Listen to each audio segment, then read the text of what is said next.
On va s'intéresser à Noman qui fait bien d'être là. D'ailleurs, ça passe très vite et ça on est passe très super content. Ce vite. fauteuil me fait un peu penser Ouais, vas-y. à Emmanuel. Je sais ouais, pas, exactement, c'est un petit peu le petit Christelle. côté Emmanuel. Les amis, on lance tout de suite le coup de projecteur.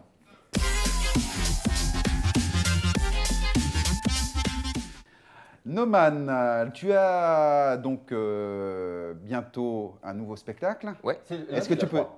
ça prend là. J'ai commencé le 22 septembre. C'est ça. C'est dingue. Et c'est tous les lundis à 20 h au théâtre du gymnase. Bon, alors qu'est-ce que tu nous réserves comme surprise là-bas? Est-ce que tu as des infos exclusives à nous donner sur ce spectacle? Alors, il faut venir parce que je suis toujours en train de l'écrire. Ouais. Donc, moi-même, je vais me faire surprendre par mon écriture, je pense. D'accord. Et en plus, l'avantage du spectacle vivant, du stand-up comme je pratique, c'est que c'est un spectacle qui se construit, déconstruit, reconstruit. C'est pas comme un film en fait. Un film, une fois qu'un réalisateur a fait son film, il l'abandonne, ça y est, c'est fait. Moi, je peux revoir mon montage tous les soirs, chaque fois Tous que les je jours, joue. tu changes quelque chose? Ouais, et puis c'est un spectacle vivant. Ah ouais. Au moins, ouais, déjà. Mais le fait d'avoir du public, il y a une vraie interaction. C'est une rencontre que je fais avec les gens. C'est pas simplement moi qui arrive un texte appris par cœur et qui le balance.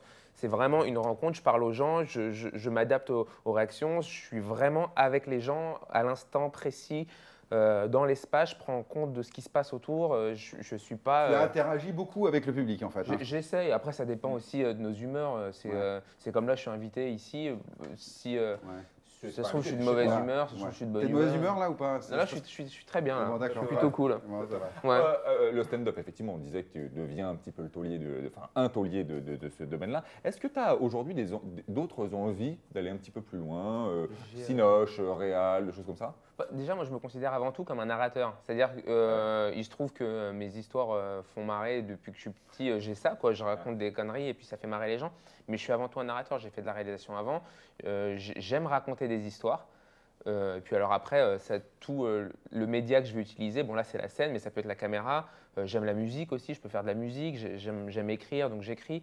Je me limite pas du tout. Là, je fais pas mal de petites vidéos. En plus, aujourd'hui, on a des médias, on a des réseaux sociaux et les médias internet qui nous permettent. On n'a plus forcément besoin de passer par la télé. Avant, il fallait prendre un programme, le vendre, etc. Là, on a des Vine, des Instagram et des trucs. On peut faire des programmes qui durent entre 6 et 15 secondes, ce qui est une nouvelle manière de voir la vidéo. Et puis, il y a aussi le côté. Je pense que ceux qui viennent d'Internet, comme Norman par exemple, avec qui on part en tournée, il fait son spectacle, et là dans toute la France. Donc je vais assurer ses premières parties. On s'entend super bien, donc ça tombe bien. On a des noms qui se ressemblent beaucoup. C'est où? C'est dans le marbre ça? Tu pars avec lui? Ouais, c'est sûr. Là, on part ensemble. C'est un gars. Au début, j'avoue, j'étais pas très dans la mouvance Internet à m'y intéresser. Lui, il y est, il n'était pas trop dans le spectacle vivant. Et puis du coup, c'est un bel échange qu'on a ensemble. Puis on a des prénoms qui se ressemblent beaucoup. On a dit qu'il y a moyen de faire du cash. Les premières dates, c'est quoi? On sait ou pas? Les premières dates, on part à Nantes fin du mois, début octobre. Là, on va rester 5 jours à Nantes. Et puis après, c'est des tournées dans toute la France. Je suis content parce qu'on va passer à Genève au mois de décembre.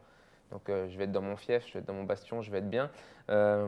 Puis voilà, donc ça c'est cool aussi. Puis lui, il m'a aussi un petit peu apporté ce truc il m'a montré un exemple, pour déconner, il peut faire un retweet.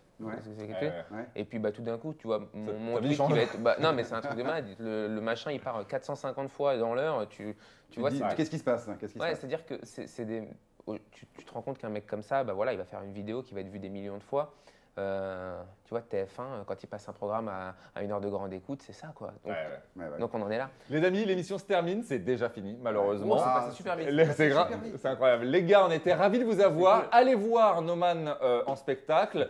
Allez dans les agences immobilières dirigées par Jean-François B, c'est un petit logence jaune, vous allez voir, vous reconnaîtrez facilement, c'est la FNAIM. J'imaginais pas, je tiens quand même à dire, j'imaginais pas du tout un boss de l'immobilier comme ça. Cool. Il est cool en fait. Tu vois, je dis, oh là là, on n'arrête pas de le dire. Et moi je ne pensais pas qu'il y avait des artistes qui avaient des compétences immobilières comme t'en as, parce qu'il a répondu aux 3 bonnes questions, moi une 3 mauvaises. On est obligé de se quitter, merci les mecs. À tous. Salut à tous. Au revoir.